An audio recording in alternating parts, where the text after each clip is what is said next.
Buenas, vamos a ver en este video la utilización de los pesos libres o las máquinas, qué me conviene, qué es mejor y qué dice la teoría al respecto. Soy el profesor Matías Guisarelli. Vamos a dar un pantallazo básico y general acerca de la utilización de las máquinas en los gimnasios, qué beneficios y contras trae su uso, y vamos a hacer una pequeña comparación con respecto a la utilización de los pesos libres. Introducción. Hay una tendencia popular a creer que un gimnasio va a ser mejor o peor que otro en función de la cantidad de máquinas que tenga y de la modernidad de máquinas también que tenga. Eh, es decir, se cree que ellas por sí solas nos van a impulsar a mejores resultados. Entonces, es muy común encontrar en muchísimos gimnasios con gran cantidad de máquinas con muchos supuestos múltiples beneficios.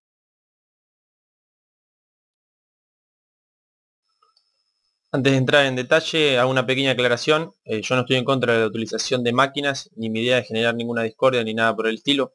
Simplemente quiero que nos concienticemos y que conozcamos con más detalle los medios que utilizamos para desarrollar nuestros entrenamientos.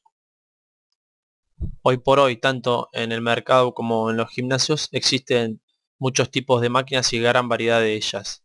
No vamos a analizar cada una en detalle, pero sí a nivel general. Tenemos que saber que la gran mayoría, no todas, no cumplen con los supuestos prometidos por los vendedores y no son tan eficientes como la gente cree que son para sus entrenamientos. Seguridad. Uno de los supuestos beneficios del entrenamiento con máquinas es que ellas son más seguras que los pesos libres, es decir, que la utilización de barras, discos y mancuernas. Gracias a esta falacia se siguen produciendo lesiones en aquellos que solo emplean máquinas para sus entrenamientos. Entonces, las máquinas tenemos que entender que al igual que los pesos libres, emplean resistencia mecánica y deben manejarse correctamente para asegurarnos sobre todo eficacia y seguridad. Entrenan músculos y no movimientos. A la hora de seleccionar un medio para entrenar, tenemos que entender que las máquinas se rigen bajo este concepto. Es decir, van a desempeñar un papel suplementario útil al entrenamiento con los pesos libres, pero nunca van a ser la parte principal de nuestros entrenamientos. Porque por un lado, no son capaces de proporcionar el mismo grado de entrenamiento multidimensional que nos proporcionan los pesos libres. Es decir, generalmente trabajan en un solo plano de movimiento. La gran mayoría de ellas nos obliga a estar sentados o acostados, y esto hace que el efecto de entrenamiento sobre los músculos estabilizadores, los abdominales, entre otros, sea muchísimo menor. Por otro lado, también implican menos articulaciones generalmente y le permiten menos grado y libertad del movimiento, al estar guiados o determinados por el recorrido de la polea o de la máquina en cuestión. A tener muy en cuenta. Si la gran mayoría de las máquinas nos obligan a estar sentados, actividad que repetimos en nuestra vida diaria, ya sea porque nos desenvolvemos en un trabajo en el cual tenemos que estar en esa posición o porque verdaderamente somos sedentarios, hay aquí algunos puntos a considerar en la utilización de máquinas en las cuales yo esté sentado. La imposibilidad de regular el movimiento con los tobillos, la rodilla y las caderas por el hecho de estar sentado obliga a generar un mayor estrés sobre la columna lumbar, la cual tiende a hiperextenderse o a hiperflexionarse. Esto con el tiempo generará una mayor carga en esa zona, con la consecuente posibilidad de padecer lumbalgias. Es importante que notemos y señalemos que si una máquina obliga al usuario a usar menos articulaciones y músculos que el mismo ejercicio o el equivalente con pesos libres, es decir, con barras o con mancuernas, el esfuerzo al que se someten todas estas estructuras se va a incrementar. Pongamos un ejemplo para entenderlo un poquito mejor. Las sentadillas utilizan tres articulaciones, entre ellas la cadera, la rodilla y el tobillo, mientras que la silla de cuádriceps solamente obliga al cuerpo a utilizar una sola articulación, la rodilla, por lo que al producir el mismo nivel en comparación con la sentadilla, en amplitud de movimiento, aumenta la fuerza de cizallamiento sobre la rodilla. Además de esto, las sentadillas ofrecen la ventaja de ejercitar también los aductores, los erectores de la columna, los glúteos, los isquiotibiales, los músculos estabilizadores, lo cual no trabaja en el ejercicio de silla de cuádriceps, y mejoran el equilibrio general y la densidad ósea. Propiocepción. Es el sentido que informa al organismo por medio de los receptores y los nervios sobre la posición de nuestros músculos y las partes corporales, regulando así la dirección y el rango del movimiento.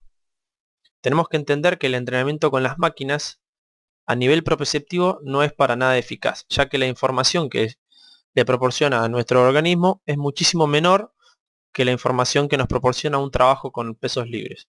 Por tanto, la estabilidad y la seguridad a la hora de elegir una máquina no es un punto tenido en cuenta. Los fabricantes de las máquinas suelen decir que el trabajo con ellas requiere menos tiempo, y esto no es así, ya que para equiparar los trabajos proporcionados por los pesos libres es necesario mucho más de una máquina.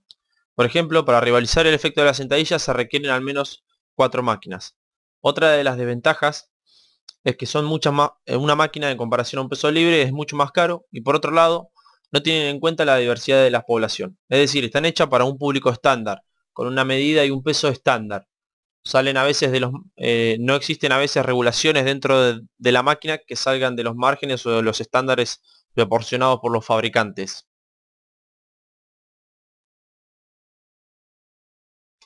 Sería injusto considerar a todas las máquinas dentro de la misma bolsa o meter a todas dentro de la misma bolsa. Entonces vamos a hacer una salvedad con respecto a una de las máquinas que por supuesto es funcional y cumple un papel muy importante dentro del entrenamiento de la fuerza, como son las poleas. Ellas son muy versátiles, pueden usarse en posiciones altas, en posiciones bajas y producir variedad de movimientos en el tiempo y en el espacio. Bien, hace unos años atrás el Dr. Helsfield adjudicó un valor a cada una de las variables del entrenamiento con respecto al entrenamiento con la utilización de diferentes formas de sobrecarga. Podemos ver la comparación de los pesos libres con diferentes tipos de máquinas en función de las cualidades sobre las cuales influyen. Bien, en el aumento de la hipertrofia, en el aumento de la fuerza, en el aumento de la fuerza explosiva, en el entrenamiento con gestos deportivos, en la capacidad de generar entrenamientos de alta intensidad, en su versatilidad y en general en totales de efectividad, las cargas libres o los pesos libres resultaron vencedoras en relación a los diferentes tipos de máquinas que hay en el mercado. El único punto, entre comillas, negativo y en el cual no tiene una mala valoración es en cuanto a la capacidad de aislamiento muscular. Son más eficientes en los diferentes tipos de máquinas a la hora de generar un aislamiento muscular por justamente lo que mencionábamos anteriormente en diapositivas anteriores. Aparentemente todo lo que señalé hasta ahora son puntos negativos o puntos en contra que tienen las máquinas o desventajas que tienen las máquinas en relación a los pesos libres. Pero ellas también tienen puntos positivos y puntos a remarcar. Entre ellos son muy eficientes para lograr un aislamiento muscular y por lo tanto van a suplementar muy bien el trabajo con los pesos libres. Digamos, van a ser un buen suplemento para este tipo de trabajos. Otra de sus ventajas es que es fácil cambiar los pesos.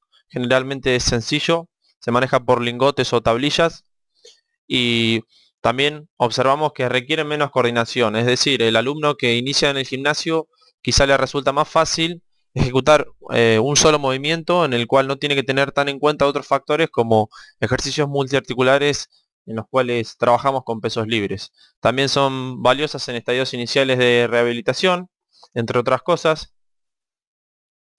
Por lo tanto, haciendo una comparación general, no podemos dudar en cuanto a la elección de los medios de los entrenamientos, sean cuál sean nuestros fines o nuestros objetivos. Tenemos que tener en cuenta para qué, cómo y cuándo utilizaremos cada medio de entrenamiento, sea una barra, una mancuerna, un disco, o sea una máquina, una silla de cuádriceps, una camilla de isquiotibiales, etcétera, sin nunca descuidar la parte principal que va a constituir nuestro entrenamiento, que serán, desde mi punto de vista, los pesos libres. Son y serán y deben ser la utilización de los pesos libres.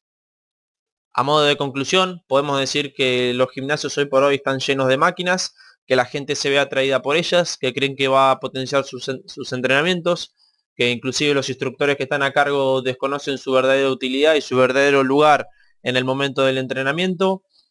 Se desconoce muchísimo también la utilización de los pesos libres, las ventajas que proporciona por sobre el entrenamiento de las máquinas. Se cree que lo que más cómodo me hace estar es lo que me va a llevar a un mayor resultado y se tiene mucha falta de criterio con la selección de los ejercicios. Me gustaría que a partir de este video, a partir de estos pequeños fundamentos, seguramente hay muchísimos más para dar, se pueda empezar a tomar conciencia y se pueda empezar a entrenar un poquito más con cabeza y a seleccionar un poquito más adecuadamente los ejercicios.